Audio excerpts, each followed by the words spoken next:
Welcome to our channel. ఈరోజు ఈ వీడియోలో మనం టెట్ డిఎస్సికి అటెండ్ అవుతున్నటువంటి స్టూడెంట్స్కి చాలా ఉపయోగపడేటటువంటి భాషా శిక్షణలో శిక్షణ్ విధి అన్నమాట. చాలామంది ఈ భాషా శిక్షణకి సంబంధించినటువంటి వీడియోలు కూడా అడుగుతున్నారు. అందుకని ముందుగా చాలా ఇంపార్టెంట్ అయినటువంటి శిక్షణ విధి అంటే బోధన పద్ధతులు అన్నమాట. మనం టీచింగ్ చేసేటప్పుడు రకరకాల పద్ధతుల్లో ఒక్కొక్కళ్ళు ఒక్కొక్క రీతిలో ఉపయోగిస్తూ చేస్తూ ఉంటారు. ఒకళ్ళే ఎక్కువ పద్ధతుల్లో కూడా ఉపయోగిస్తూ ఉంటారు. ఇప్పుడు మనం ఈ శిక్షణ విధి కనుక తెలుసుకుంటే వీటి గురించి ఒక లెసన్ చెప్పేటప్పుడు మనం వీటిలో ఎన్ని రకాల పద్ధతుల్ని ఉపయోగిస్తామో తెలుస్తుందన్నమాట. ఇది టీచింగ్ చేసేటప్పుడు మనకి అర్థమవుతుందన్నమాట. ఇప్పుడు ఈ విధులన్నీ కూడా పద్ధతుల్ని ఎన్ని పద్ధతులు ఉన్నాయి, వాటి గురించి ఏంటి, వాటిని ఎవరు ప్రతిపాదించారు, విషయాలన్నీ కూడా చక్కగా తెలుగులో మనం చాలా జాగ్రత్తగా చెప్పుకుందాం, అర్థం చేసుకుందాము. జాగ్రత్తగా వింటే మనకి ఎగ్జామ్లో కన్ఫ్యూజన్ లేకోకుండా రాయొచ్చు అన్నమాట. 10 సార్లు చదివేదానికంటే ఒకసారి వింటే దాని ఫలితం వస్తుంది అని చెప్పి అంటారు పెద్దలు. సరే, ఇప్పుడు అదంతా ఉంటూ మనం లెసన్లోకి వెళ్ళిపోదాం. శిక్షణ విద్య అంటే బోధన పద్ధతులు అన్నమాట. ఇవి మొత్తం మనకి ముఖ్యమైనవి 11 అని చెప్పారనమాట. ఆ పద్ధతులు ఏంటో చూద్దాం. ఒకటి ఆగమన విధి, నిగమన విధి, ప్రాజెక్ట్ విధి, ప్రత్యక్ష విధి, విశ్లేషణ విధి, సంశ్లేషణ విధి, అనుకరణ విధి, వ్యాఖ్యాన విధి, మారియా మాంట్సరీ విధి, డాల్టన్ విధి, భాషా సంసర్గ విధి. ఇలా 11 రకాలుగా విభజించారనమాట. ఇప్పుడు వీటిలో ఒక్కొక్క దాని గురించి మనం పూర్తిగా వివరంగా తెలుసుకుందాం. ఫస్ట్ ఆగమన విధి. దీన్ని ఎవరు ప్రతిపాదించారంటే అరస్తు అన్నమాట. ఆగమన విధికి జనక కౌంతే అంటే అరస్తు అని చెప్పాలి. ఆగమన విధి कौन प्रतिपादित किया अन्ना కూడా అరస్తు అనే వస్తుందన్నమాట. इस विधि में सीधे अनुभवों, उदाहरणों तथा प्रयोगों का अध्ययन करके नियम निकालते हैं. ఈ విధిలో మనం అనుభవాల్ని, ఉదాహరణని, ప్రయోగాల్ని లేకపోతే మనం నేర్చుకున్నటువంటి దాన్ని ఉపయోగించి మనం నియమాలని బయటికి తీస్తామన్నమాట. यह विधि उदाहरण से नियम की ओर चलती है. దీంట్లో మనం ఫస్ట్ ఉదాహరణ చెప్పి దాని ద్వారా నియమాలని బయటకు తీస్తామన్నమాట. यह शिक्षण विधि छात्र केंद्रित विधि है. ఇది దీంట్లో ముఖ్య పాత్ర ఎవరు అంటే ఛాత్ర అన్నమాట. కాబట్టి ఎక్కువ ఛాత్ర మీద ఆధారపడింది కాబట్టి ఇది ఛాత్ర కేంద్రిత అన్నారు. यह विद्यार्थियों को करके सीखने पर बल देती है. ఇది స్టూడెంట్స్ని వాళ్ళంతట వాళ్ళే చేసి నేర్చుకోవడానికి ప్రోత్సాహాన్ని ఇస్తుందన్నమాట. इस विधि में तर्क करते हुए దీంట్లో చర్చ జరిగినప్పుడు స్థూలసే సూక్ష్మకి ఓరు. స్థూల అంటే పెద్దదన్నమాట. పెద్దదాని నుండి చిన్నదాని వైపుకి వెళ్ళడం. అలాగే జ్ఞాత్సే అజ్ఞాత్కి ఓరు. జ్ఞాత్ అంటే తెలిసింది, తెలిసిన దాని నుండి తెలియని దానికి వెళ్ళడం. తర్వాత మూర్తసే అమూర్తకి ఓరు. మూర్త అంటే కనిపించేది, అమూర్త అంటే కనిపించదు అన్నమాట. మూర్తసే అమూర్తకి ఓరు అంటే మూర్త అంటే కనిపించేది, అమూర్త అంటే కనిపించినటువంటిది. కనిపించే దాని నుండి కనిపించని దానికి వెళ్ళేటటువంటిదే ఈ ఆగమన విధి అని చెప్పి అంటాం. మనం చాలా పద్ధతుల్ని ప్రయోగిస్తామంటారు ఒక పాఠం చెప్పేటప్పుడు. ఉదాహరణకి చూడండి, ఈ ఆగమన విధిలోనే మనం బోర్డు మీద ఏక్ కుర్సీ ఇలా రాసామనుకోండి, ఏ కామ్, తర్వాత ఏక్ కేలా, ఇలా బోర్డు మీద రాసాం. రాసి ఇక్కడ 10 केले 5 आम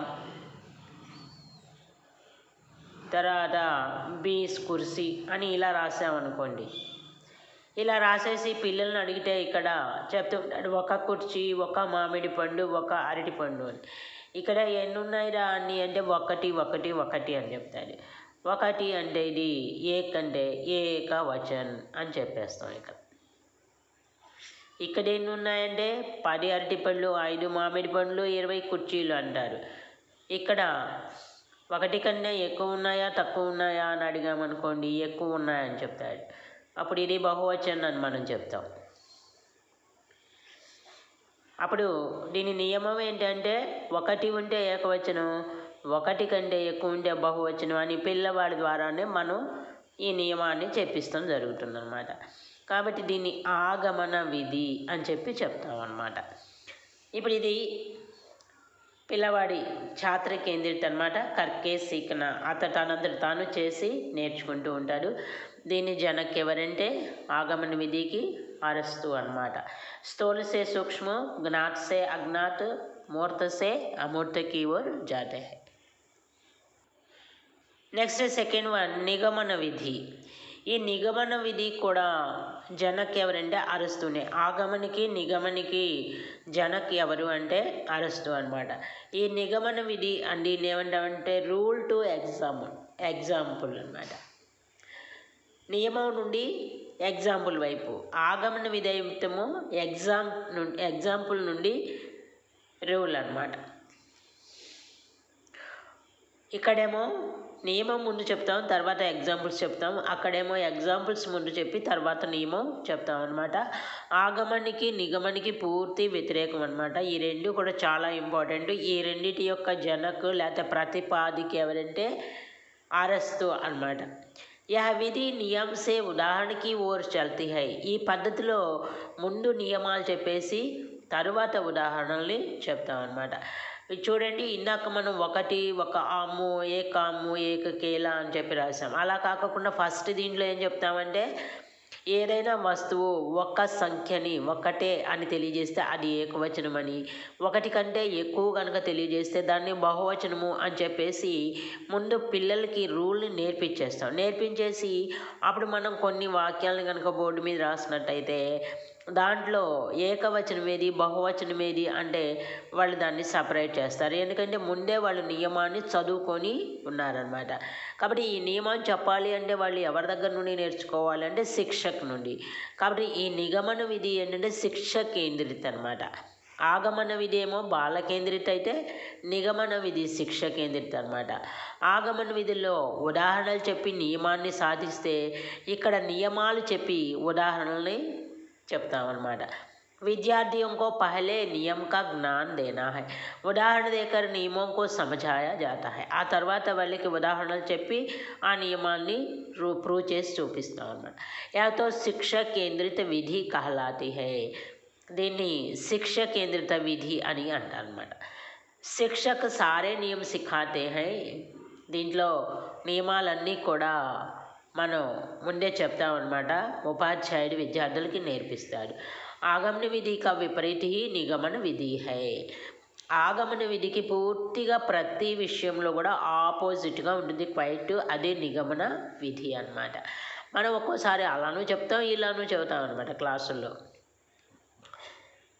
ఇక్కడ మనకి ఆగమనంలో స్థూలసే సూక్ష్మకి ఓర్ అని ఉంది. ఇక్కడ సూక్ష్మసే స్థూలకి ఓర్. అక్కడ జ్ఞాత్ సే అజ్ఞాత్ అయితే ఇక్కడ అజ్ఞాత్ సే జ్ఞాత్ పూర్తి రివర్స్ అనమాట. అక్కడ ఉదాహరణ సే నియమ్ అయితే ఇక్కడ నియమ్ సే ఉదాహరణకి ఓరు.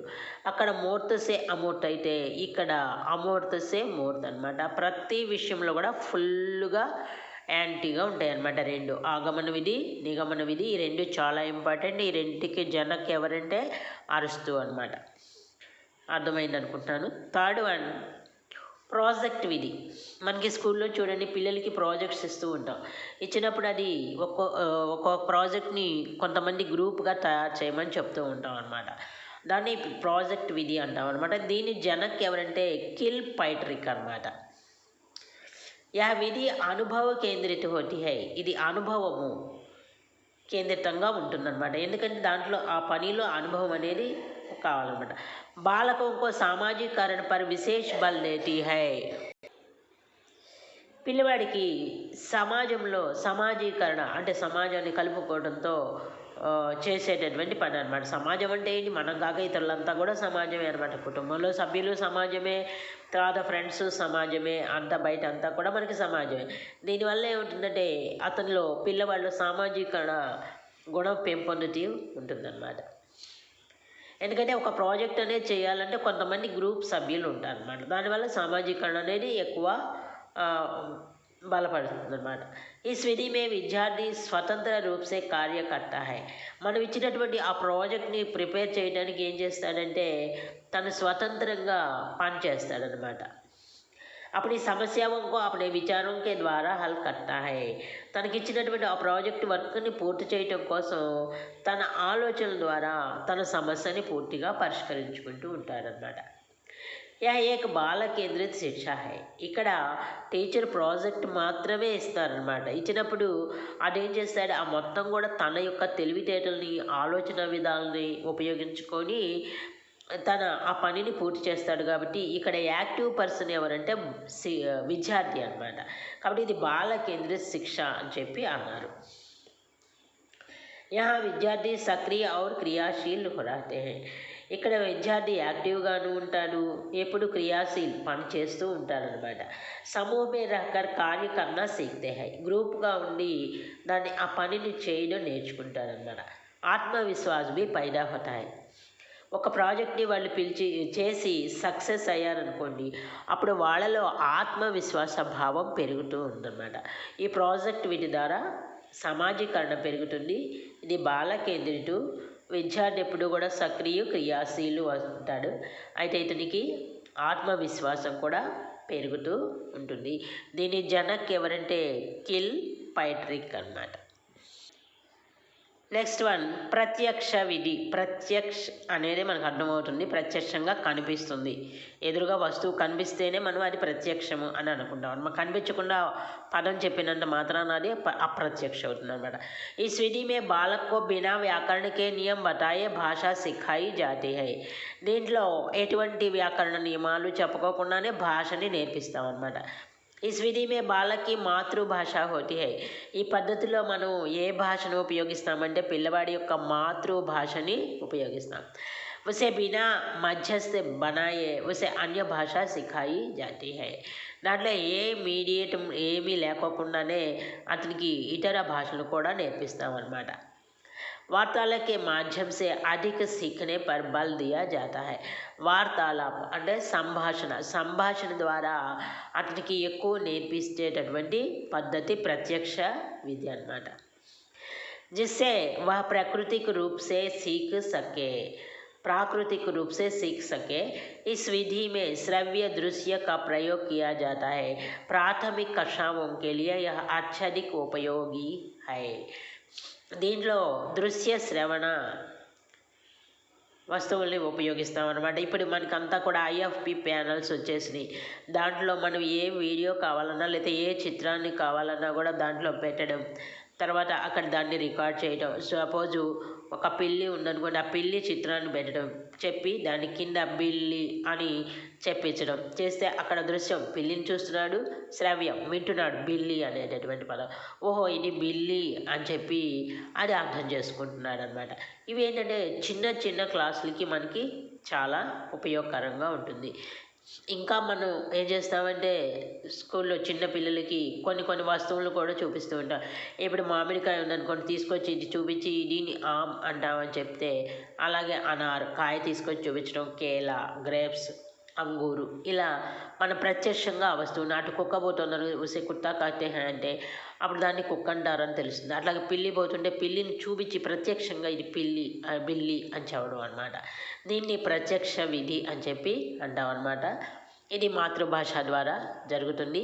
వస్తువుని ప్రత్యక్షంగా పిల్లలకి చూపిస్తాము. కాబట్టి ఇది చిన్న పిల్లలకి బాగా ప్రాథమిక తరగతుల్లో ఉపయోగిస్తాం, ఎక్కువ ఉపయోగకరం అవుతుంది. తర్వాత విశ్లేషణ విధి, దీని జనక్ ఎవరంటే హెనరీ ఎడ్వర్డ్ ఆర్మ్స్ట్రాంగ్ అనమాట. विश्लेषण అంటే विशदीकరించడం అన్న. इस विधि में समस्या को छोटे छोटे भागों में बांट कर उनका अध्ययन व समीक्षा करते हैं. దీంట్లో ఏంటంటే మనం ఒక సమస్య అంటే ఒక పని కానీ వర్క్ కానీ ఇచ్చినప్పుడు దాన్ని ఏం చేస్తామంటే చిన్న చిన్న భాగాలుగా చేసి దాన్ని నేర్పించడం అన్నమాట. తర్వాత మొత్తాన్ని కలుపుకోవడం, ఆ ఇచ్చినటువంటి పెద్ద వస్తువుని చిన్న చిన్న ముక్కలుగా చేసి నేర్పించడం అనమాట. ఇప్పుడు మనకి 6th క్లాసు హిందీ టెస్ట్ చూసామనుకోండి, చూసినప్పుడు దాంట్లో అక్షరాలు ఉంటాయి. అక్షరాలు ఉన్నప్పుడు మనకి పిల్లలకి నేర్పించడానికి ఎలా ఇస్తున్నారు, ఫస్ట్ చూడండి ఆ అనేటటువంటి అక్షరం ఉందనుకోండి, ఈ అక్షరాన్ని మొత్తం ఇలా నేర్పించకుండా ఫస్ట్ ఒక హాఫ్, దాని తర్వాత 2 హాఫ్లు, దాని తర్వాత ఇచ్చిన తర్వాత పక్కన గీత, ఇలా మనకి స్టెప్ బై స్టెప్ ఇట్లా ఇన్ని స్టెప్లుగా మనకి ఒక అక్షరాన్ని చూపిస్తున్నాం అనమాట. ఈ అక్షరాన్ని మొత్తము నేర్పించడానికి దీన్ని ముక్కలు ముక్కలు చేసి నేర్పిస్తూ ఉన్నాం అనమాట. ఇది ఏమిటంటే విశ్లేషణ విధి అన్నమాట.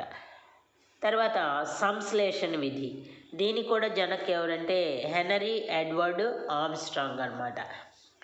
దీని విశ్లేషణ సంశ్లేషణ రెండు కూడా జనక్ ఎవరంటే హెనరీ ఎడ్వర్డ్ ఆర్మ్స్ట్రాంగ్ అనమాట. ఎలాగైతే నిగమం ఆగమనికి ఒకళ్ళే జనకో, దీనికి కూడా అలాగే అనమాట. विश्लेषण कर लेने के बाद ही संश्लेषण का कार्य होता है. इस विधि में किसी समस्या या गतिविधि के छोटे छोटे भागों को जोड़ते हुए समस्या का हल किया जाता है. ఇక్కడ ఏం చేస్తామంటే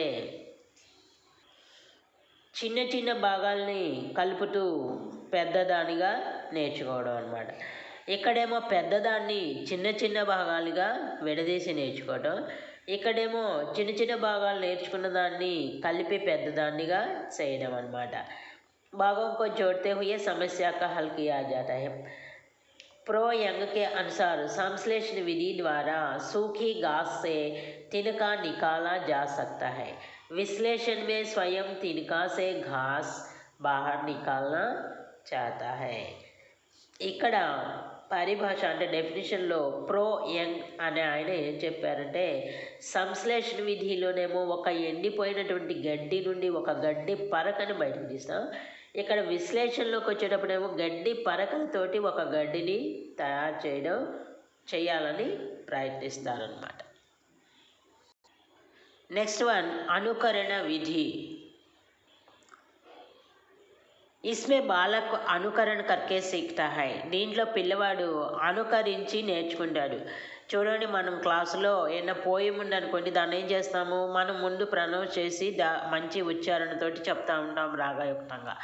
దాన్ని స్టూడెంట్ ఏం చేస్తాడు, అదే విధంగా మనల్ని అనుసరించి తను కూడా ప్రొనౌన్సియేషన్ చేస్తాడనమాట. అలా అనుకరణ విధి అనమాట.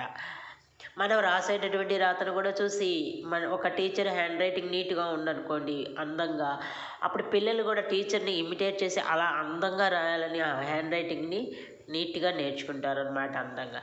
అలాగే అనుకరణ మన పద్ధతి బాగోకపోతే పిల్లలు కూడా అదే నేర్చుకొని వాళ్ళ ఎలా ఉంటే అలాగే నేర్చుకుంటారనమాట. ఇక అది వాళ్ళ అదృష్టం. ఇక్కడ ఏం చేస్తారంటే బాలకు అనుకరణ కరికే సీక్తా హై. ఒక రాయడం కానీ లేకపోతే చదవడం కానీ అనుకరించి నేర్చుకుంటాడనమాట.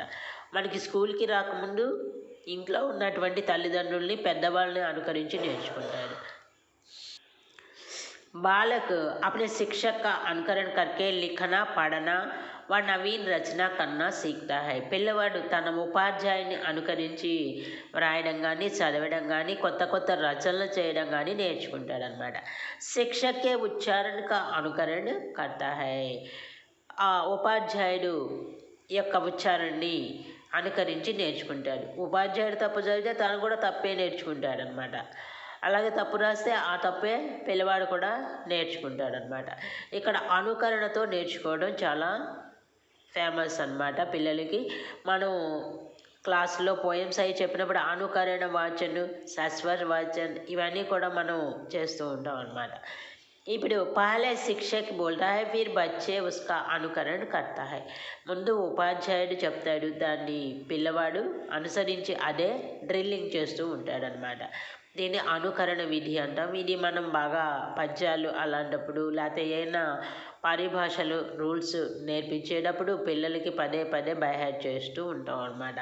అలాగే మ్యాథ్స్లో వచ్చేప్పటికి టేబుల్స్ అవి చెప్పిస్తూ ఉంటాం, డ్రిల్లింగ్ చేపిస్తూ ఉంటాం, వర్డ్స్ లెటర్స్ అవన్నీ అనమాట. ఇది అనుకరణ. తర్వాత వ్యాఖ్యాన విధి. ఇస్ విధి మే కిసి తథ్య విషయ కి వ్యాఖ్యాన్ కి జాతి హై. ఈ పద్ధతిలో ఏంటంటే ఒక ఇన్సిడెంట్ కానీ లేకపోతే ఒక విషయాన్ని కానీ తీసుకొని దాని గురించి ఉపన్యసిస్తూ ఉంటాం అన్నమాట, చర్చిస్తూ ఉంటాం. యా శిక్షణకి సబ్సే ప్రాచీన విధి మానా జాతా హై. ఇది విద్యా బోధనా పద్ధతుల్లో చాలా పురాతనమైనటువంటి పద్ధతి అన్నమాట. శిక్షణకి సబ్సే ప్రాచీన విధి క్యా హై అంటే అప్పుడు వ్యాఖ్యాన విధి అనేది మీరు బిట్గా గుర్తుపెట్టుకోండి. బచ్చే నిష్క్రియ శిక్షక్ సక్రియ హోతా హై. పిల్లవాడు ఇక్కడ నిష్క్రియ ఏం చేయడు అనమాట. ఎందుకంటే శిక్షకు ఉపన్యాస పద్ధతిలో తను చెప్పేస్తూ ఉంటాడు, ఇక్కడ పిల్లవాడు వింటూ ఉంటాడనమాట. అందుకని ఇక్కడ శిక్షక సక్రియ, బచ్చే నిష్క్రియ హోతా హై.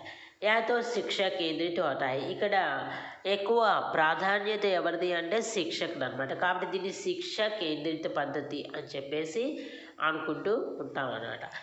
దీనికి ఉదాహరణగా చూడండి, ఏమన్నా మనమే చెప్పచ్చు.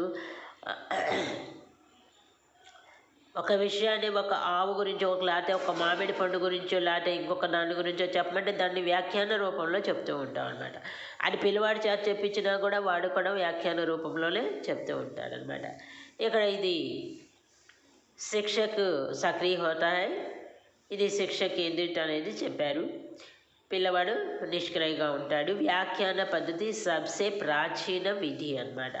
అది చాలా చక్కగా గుర్తుపెట్టుకోండి. తర్వాత ఏ శిక్షా విధిలో శిక్ష కేంద్రితో బాలక్ నిష్క్రియ రహతా హై అన్నా కూడా వ్యాఖ్యాన విధి అనేది చెప్పాలన్నమాట. ఇది కూడా మనం స్కూల్లో పిల్లలకి చెప్పేటప్పుడు ఉపయోగిస్తాం అన్నమాట. తర్వాత 9th మారియా మాంటిసెరీ విధి అన్నమాట. ఈ మాంటిసెరీ ఇటలీకి ఏక చికిత్సక్ తథా శిక్షా శాస్త్రి థే. ఈ మాంటిసెరీ ఎవరంటే ఇటలీలో ఒక వైద్యురాలు, ఒక డాక్టర్ ప్లస్ శిక్షా శాస్త్రవేత్త.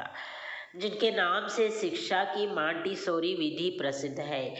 ఆవిడ పేరుతోటే దీనికి మాంటిసరీ విధి అని చెప్పి పేరు వచ్చిందనమాట. यह पद्धति 2.5 वर्ष से 6 वर्ष तक के बच्चों हेतु ప్రయోగ్ మే లీ జానే వాली పద్ధతి హై. ఇది చిన్నపిల్లలకి అంటే 2.5 సంవత్సరాల నుండి 6 సంవత్సరాల వయసు కలిగినటువంటి పిల్లలకి ఉపయోగించేటటువంటి పద్ధతి అన్నమాట.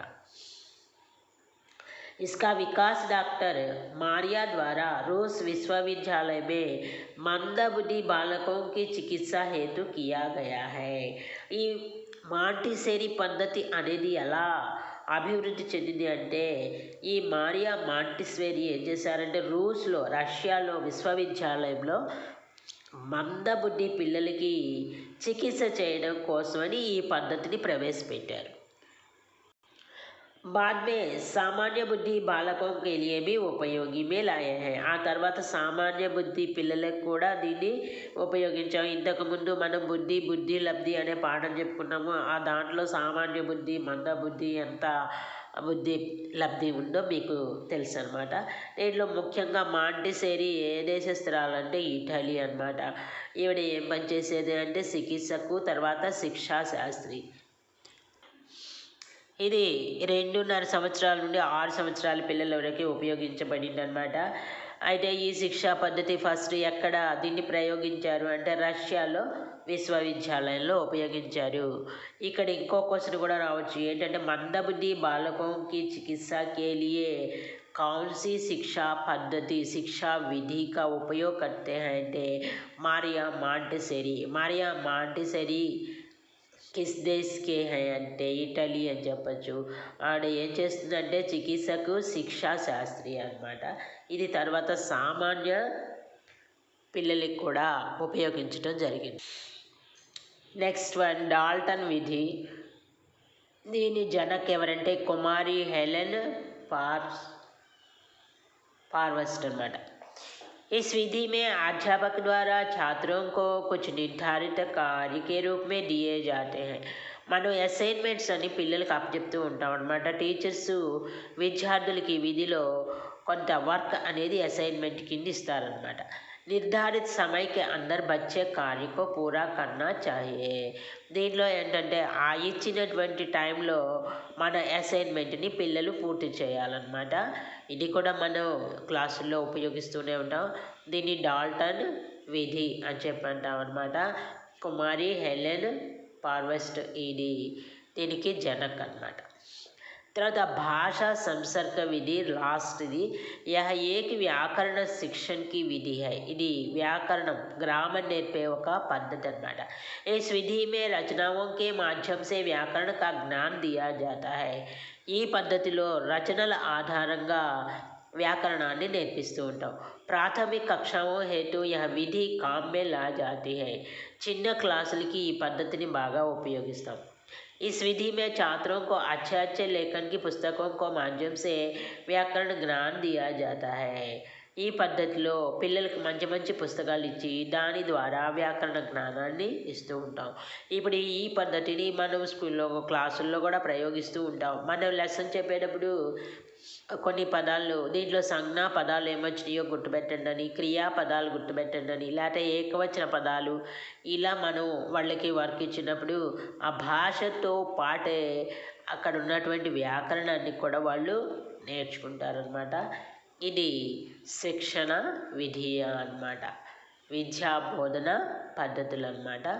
దీంట్లో ఆగమను నిగమను చాలా చాలా ఇంపార్టెంటు, అనుకరణ, తర్వాత వ్యాఖ్యానం, మాంటిసోరీ, విశ్లేషణ, సంశ్లేషణ ఇవన్నీ కూడా చాలా ఇంపార్టెంట్ అయినటువంటి చాప్టర్ అన్నమాట। ఇది చాలా జాగ్రత్తగా నేర్చుకోవాలి। దీంట్లో నుంచి తప్పనిసరిగా క్వశ్చన్ వస్తుందన్నమాట। ఈ వీడియో మీకు నచ్చితే లైక్ చేయండి, అలాగే షేర్ చేయండి।